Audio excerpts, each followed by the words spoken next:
everybody, welcome to another video, and today I'm going to talk to you about things that I did that helped me prepare for a VBAC. Now, small disclaimer here, these are things that I did that I felt were really helpful to get me ready for the idea of having a VBAC and exactly how to put my preferences forward. Even though I didn't achieve my VBAC, which is a whole separate video, I just wanted to say, like, these are things that I did, but they don't necessarily guarantee you a VBAC. Obviously, they might just help you get a little bit closer to that dream.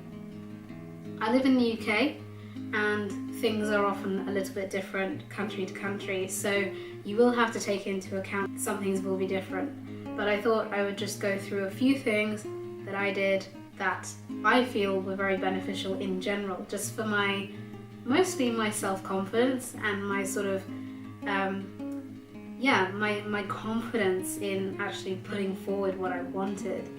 So first things first, I just want you to get your head around the idea that there is no allowed. So in the UK, we obviously have the NHS, which we don't pay for. I mean, if you're a taxpayer, you kind of do. Whereas in other places like the US, you pay for your healthcare most of the time. So if you paid for a service like healthcare or any other service, like, I don't know, having your windows cleaned, getting a haircut, valeting your car, or something like that, you are the customer and you get to say what you want. And then they basically have to deliver on it. So there is no allowed and what you're not allowed to do and stuff. You are a pregnant woman, you are of sound mind and body, and it is your body, so you get to say what happens to it. They can recommend, the health professionals can recommend procedures, they can give you advice, but that is, at the end of the day, all it is advice. There are a few different places, like the NICE, the National Institute for Clinical Excellence, and they have guidelines on VBAC, and they often put things in layman terms as well, so they're quite easy for you to understand. But for example, you get to 40 weeks and they start talking about induction. You are more than within your rights to refuse induction, and I did that right up, I basically did it right up until almost 42 weeks, and then I went into labour anyway. I never actually had an induction booked because I kept refusing.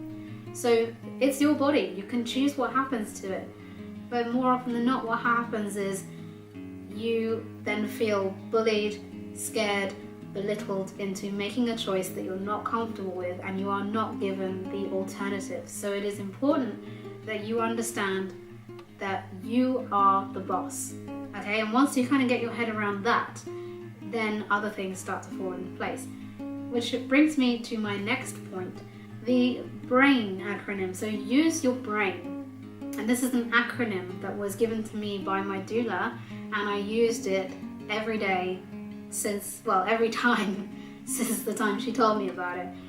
So once you start applying this acronym to various procedures that you're advised on, things start becoming a little clearer, and also you might find that health professionals start taking you a little bit more seriously because they realize that you are actually thinking and you're not just a sheep. So BRAIN stands for B, what are the benefits? R, what are the risks? A, are there any alternatives? I, what is your intuition telling you? And N, what happens if we do nothing? So you can basically say that to a health professional, ask all those questions, and they will pretty quickly realize that you're actually kind of a little bit more intelligent and you're worth discussing these things seriously with. And that relates to my next point, is that you have to be informed. Read. If you aren't much of a reader, you might have to become a reader or find a way of getting this information into your brain in a way that suits you. So maybe that's audiobooks, maybe that's browsing the internet, reputable sources only. Because the more information you have, the less scared you are about things that are unknown to you. So, what happens if my baby is breech? What happens if I go into labour too early? What happens if There's meconium in the waters. What happens if baby doesn't engage? All of these things, that what ifs, you can find the answers to ahead of time, and you can be educated, and you can have knowledge, and knowledge is power. It makes you feel so much more confident if you know what you're on about, and then you're less likely to get scared by doctors and healthcare professionals. So it really just helps you feel way more confident, at least it did me.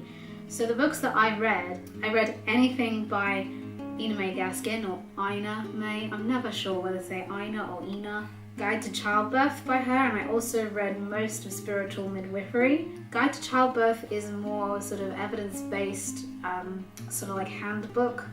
Guide to Childbirth, it covers a whole range of things.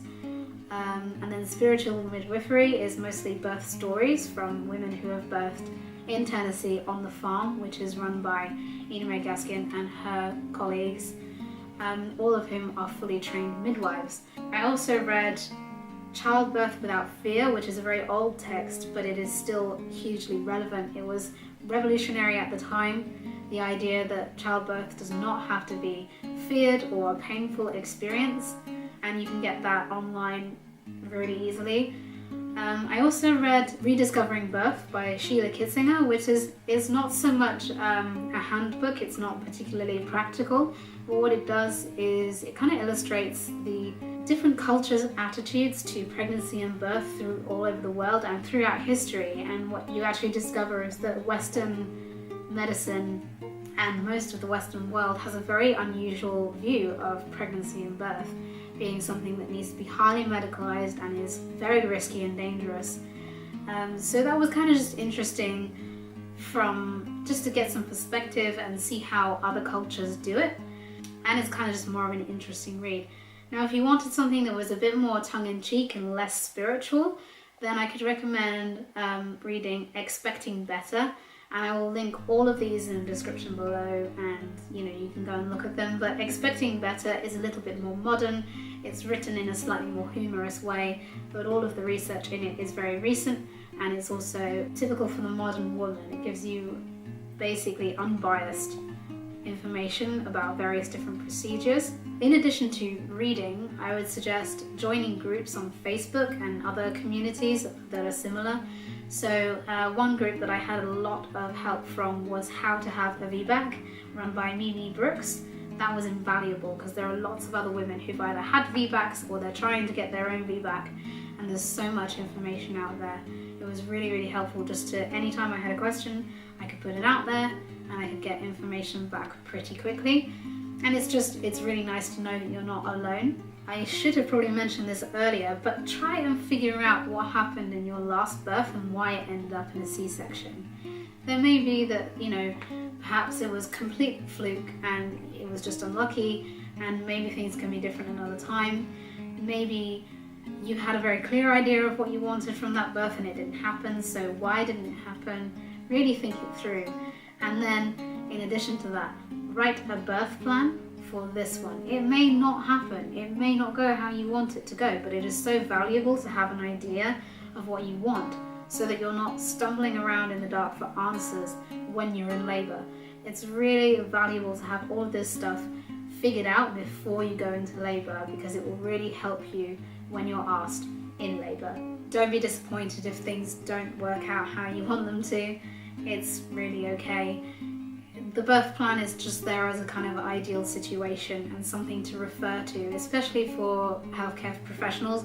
It will give them an idea of what you're expecting and what you might want from this birth. Something that you can do, I know they do it in my hospital, I don't know if they do it in other hospitals. It wasn't a thing that I knew about when I had Leo, but it's birth afterthoughts. It doesn't matter how long it's been since you gave birth, you can sit down with a midwife, a senior midwife or a doctor, and go through your birth notes of what happened, when, why.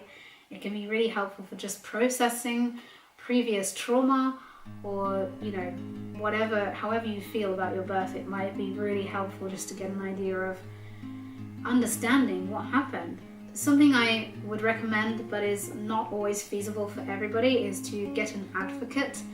I had a doula for this birth and she was invaluable. It's definitely expensive, but I would say that it is worth every penny.